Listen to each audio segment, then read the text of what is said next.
እቺ ልጅ ምን እያሳየቻችሁ ነው? እስቲ ተመልከቱት። በሰላም ሀገሯ ገብታለች። መብሩክ መብሩክ ብለናል። እና የሁላችሁ ምኞት ይሄ ነው። በስደት ላይ ለፍታችሁ ጥራችሁ እንደዚህ ቤታችሁ ብሎ ስትገቡ ግን አስባችኋል ምን ያህል ደስታ እንደሚሰማችሁ? ከሀገር የምንወጣበት ከቤተሰብ ሰንብተን የምንኖረው ተለያይተን ከምትወዱት ባል ጋር ተለያይታችሁ የምትኖሩት እንደዚህ ቤታችሁ አድርጋችሁ ለመኖር ነውና ለሁላችሁም ዛሬ ዱዓ ላደርግ ነው። ልክ እንደሷ ከስደት መልስ በቃ ምን ልበላችሁ ደስ ብሏችሁ እንደዚህ በቤታችሁ ተመልሳችሁ በቃ በጤና ማለት ነው፣ በፍቅር በጤና ዋናው ጤና ነው። ሰው ልጅ በሽተኛ ሆኖ ወይ ደግሞ አካለ ጎዶሎ ሆኖ ወይ ጭንቅላት ህመምተኛ ሆኖ ወደ ሀገር መግባት ሳይሆን እንደዚህ በቃ ቤታችሁ ጸዳ አድርጋችሁ አይምሯችሁ ታድሶ ሳትጨናነቁ ሀገራችሁ ደግሞ ለመኖር ለመውለድ እንዲበቃችሁ አሚን በሉ እና እህታችን በሰላም ሀገር ገብቻለሁ ብላ እንደዚህ ቆንጆ ቤት ስታሳይ አይቼ የምር በጣም ደስ ይላል። እና የኔ መቼ ነው ብላችሁ ራሳችሁ ስትጠይቁት የኔ እድል የኔም ተራ መቼ ነው እንደዚህ ሀገሬ ላይ ገብቼ ብላችሁ ስትደሰቱ ማየት እፈልጋለሁ። እናታችንን ደግሞ እናዳምጣት። ከህይወት ተመክሮ ልጆቼ፣ ወጣቶቹ አላህን ጓደኛ አርጉት። ጀሊሉን ራሂሙን ጓደኛ አርጉት። በነፃ የሚያስተነፍስ ጌታ፣ በነፃ እናንተ እንድንታይ የሚያደርግ ጌታ፣ በነፃ ብዙ ነገር ያደረገልን ጌታ፣ የሰው ልጅ ማድረግ የማይችለውን ነገር የሚያደርግልን ጌታ፣ ራሂሙ አዛኙ ሩሩሁ ጓደኛ አርጉት። እሱ እኮ ጃጃ አያረግም። እሱ እኮ ራሂም እኮ ነው። የፈለገ ነገር ብታረጉ እኮ ይመራል፣ እምራለሁ ብሏል። ታዲያ እሱን ለምንድን ነው ጓደኛ ማናረገው? ወደ እሱ ለምንድን ነው ማንጠጋው? ተጠጉ በአላህ በፈጠራችሁ ጌታ፣ በምታምኑትን ጌታ፣ በፈለጋችሁት ሃይማኖቱ ነው። ወደ እሱ ተጠጉ። እኛ የእሱንንና ማለት ነው። የሰው ልጅ ነው። እኔ ሃይማኖት ለመስበክ ብዬ አይደለም፣ ለኔ የጠቀመኝን ነው። ራሂም እኮ ነው አላህ። ወላሂ ስላላ ውዴታ እኮ አውርተን እኮ መጥገብም የለብንም። ሂዝ ሪሊቨር። አንድ ነገር ስትሆን እኮ ወደሱ ስትጠጋ የሆነ የሚሰማ ነገር አለ እኮ። አንድ ነገር ስትሆን እኮ ብጥት ብለህ በቃ ንፋሱን፣ አየሩን፣ ዛፎቹ ሲንቀሳቀሱ ስታይ እኮ የሆነ ወደ አንተ ውስጥ የሚገባ ነገር አለ እኮ። ራሂም የዓለሙ ጌታ እያለ ወደ ሰው አትጠጉ። አንድ ነገር ሲሆን ወደ እሱ ሆኑ፣ ወደ እሱ ወላሂ አላህን ተመኩ። በቃ ኢብን አልጋ ላይም ብንሆን ራሂሙ ጌታ ወላሂ ወደ አላህ ነው። እሱን የመሰለ ነገር የለም። ቢሆንም ግን ደግሞ እሱን እያመንን ስራችን መቀጠል ደግሞ አለብን። አሚን አሚን። እናታችን እያለሁ ሰላም አለይኩም ወራህመቱላሂ ወበረካቱ። ሰላም ምርጦች እንዴት ሰላም ናችሁ? እንግዲህ በመሃል ነው ያስገባሁት።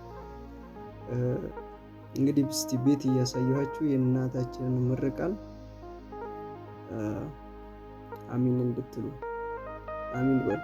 ይሄ ትልቅ ዱዓ ነው። በቃ ጓደኛ ማንንም አትያዙ። ወላሂ እውነቴን ነው። በቃ ወደሱ እንጠጋ እስቲ። በዚህ ጊዜ የሚያዝ የሚጨበጥ የሚዳሰስ የለም። ከአላህ ሌላ ማንን ታምናላችሁ? እሱን ብቻ አልቅሱበት፣ እሱን ብቻ ለምኑ፣ እሱን ጓደኛ አድርጉ። በቃ እሱ ከጭንቀትም ከሁሉም ነገር የፈለጋችሁት ቦታ ያደርሳችኋል። ስትሰግዱ፣ ስተኙ በቃ ዱዓ ማድረግ ነው። ስትነሱ የምሬን እችን እናታችንን የጋበዝኳችሁ በቃ ምርጥ ነው። ያወራችሁ ነገር ትክክለኛ ነው። ምክንያቱም በዚህ ጊዜ ማንንም የሆዳችሁን የምታወሩት የለም። ግን ወደ አላህ ጊዜያችሁን ሰው ጋር እኮ በስልክም ሆነ ተቀምጣችሁ የምታወሩት ጊዜ የለም። ያንን ጊዜ ከአላህ ጋር ብቻ አርጉት በቃ። ምክንያቱም በቃን እኮ በቃ አልበቃችሁም ማለት ነው። ሰው ጋር ያወራችሁት ሚስጥራችሁ ወይ ደግሞ አስቀድማችሁ ስለ ዓላማችሁ ብዙ ነገር ሲባክን እያያችሁ ነው። ያሰባችሁት ራሱ ሳይሳካላችሁ ይቀርና እሱን ስታስቡት አላህዬን ሳብትይዙ እሱ ጥሎ አይጥላችሁም። አንድ ቀን ያነሳችኋል፣ ፈለጋችሁ ቦታ ያደርሳችኋል። በጤና በሁሉም ነገር መጀመሪያ ጤና ለምኑ። የምሬ ነው። መጀመሪያ ጤንነታችሁን ስትለምኑ ከዛ በኋላ ሌላ ነገር ቀስ በቀስ ይሆናል። እና ብዙ ጊዜ እኔ ምን እንደምንራ አንዳንድ ታሪክ እስቲ ልንገራችሁ። የሆነች ልጅ ነበረችና ብዙ አመት ሰራች፣ ወደ ሀገር ገባች። ልክ መጀመሪያ እንዳሳያችሁ ልጅ። ከዛ በኋላ ልክ ሀገሯ ላይ ስትመጣ የራሷ ቤት አላት፣ ብዙ ነገሮች አላት፣ ንብረት አድርጋለች። እና ስትታከም የደም ካንሰር ተገኘባት። አሁን የደም ካንሰር ታካሚ ሆናለች፣ እየተመላለሰች ማለት ነውና ከባድ ነው። በነገራችን ላይ ወንድም ላይ ሴት ላይ በተለይ ይሄ ካንሰር የሚባል በሽታ ከባድ ነው።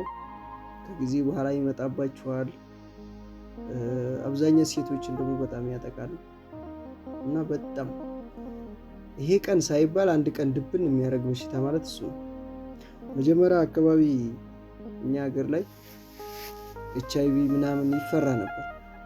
HIV አይገልም፣ የምሬ ነው። ይሄ ግን ጉበት በሽታና ጉበት በሽታ በነገራችን ላይ ወንዶችን ነው የሚያጠቃው።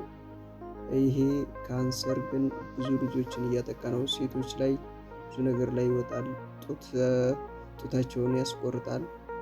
በቃ ብዙ ቦታ ደም ሲሆን ደግሞ አሰቡት።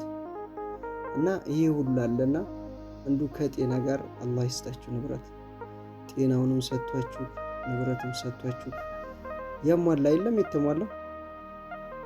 ምክንያቱም አሁን እሷ ይሄን ነገር እየተጠቀመ ነው። ዛሬ ትሙት ነገ ትሙት አታውቀውም። ግን ንብረቷን ማን ሊበላ ነው? ቤተሰብ ሊበላ ነው። ቤተሰብን በሉት ሌላም ሰው በሉት ያው የለፋችሁን አልበላችን ማለት ነው። ከእንዲህ አይነት የሚጠብቀን የሰበሰብነውን ሳንበላ ብቻ አላህ ባለው ነው የሚወስደንና ግን አላህን ያዙት። ከወሰዳችሁም እሱ ነው። እዚህ ሀገር ላይም ኑሯችሁን ካሳመረላችሁ እሱ ነው። እሱ እጅ ያለ ሰው ሲሞትም አይጎዳም፣ እዚህም ሀገር ሆኖ አይጎዳም። አዱንያ ላይ ሆኖ በሁሉም ነገር የሚያዋጣው ማን ነው? አላህ ነው። ነገርኳችሁ ነው። ያው ድሮም አላህን ይዘን ነው። አሁንም ግን ጓደኛ አርጉት ጀዲዱን። ልክ እናታችን እንዳለችው አሚን በሉ። ትልቅ ሰው ሲመክር እንድትሰሙ ነው። የኔን እንኳን አሰሙ። ምንድነው ዛሬ ሀዲስ አጫወተ ልትሉ ትችላላችሁና ግን ቀን ስዞር ውልና በቃ ሰውም ሁሉም ነገር እንደኔ በልጅነት ብዙ ነገር ያየ ሰው ያለ አይመስለኝም። ብዙ ነገር አይቻለሁ።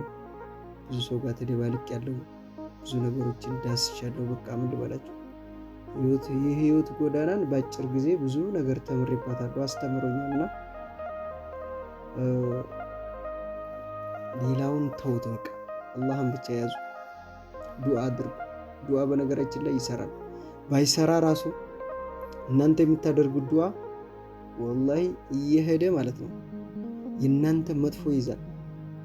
ወደ እናንተ የሚመጣውን አደጋ እሱ ይዋጋላችኋል። በቃ በግልጽ ነው የምነግራችሁ። ለምሳሌ እናንተን በሽታ ሊጎዳችሁ የሆነ አደጋ፣ ሰው ልጅ እኮ አደጋ አያጣም። የሆነ እናንተ መጥፎ ነገር ታስቦ የመጣውን ነገር በምንድን ነው የምትመክቱት? በዱዓ ነው። በቃ ዱዓ ስታደርጉ በየሃይማኖታችሁ ዱዓ አድርጉ። ዱዓ ስታደርጉ ዱዓችሁ ስራ አልፈታም፣ ስራ ይዟል። ወደ እናንተ የሚመጣውን ሁሉ እናንተ ባትቀየሩ ባትለወጡ ራሱ እናንተ ደህና ሆናችሁ ጤና ኑሯችሁ እሱ የእናንተን ችግር እየተከላከለ ነው። ትልቁ ነገር እኮ የሰው ልጅ እንዱ ምንም እንጣ ይሄንንም ቤት አንስራ፣ እንዱ ጤና ካለን ግን ወርቅ ነን። ነገር ወርቅ ናችሁ እናንተ ጤና ካላችሁ። ግን ምንም አይነት ንብረት ይኖራችሁ አየር መኪናም ይኖራችሁ ግን ጤና ከሌለ ፓወር የላችሁም ማለት ነው። ልክ ስልክ ቻርጀሩ ሲያልቅ አይታችኋል። ጤና የሌለው ሰው ቻርጅ የሌለው ስልክ ማለት ነው፣ ሌላ ነገር የለውም። እና ጤና ጋር ይስጣችሁ። ሁሉንም ከሰጣችሁ የዛሬው ምክሬ ከተመቻችሁ ላይክ አድርጉኝ። ይመቻችሁ።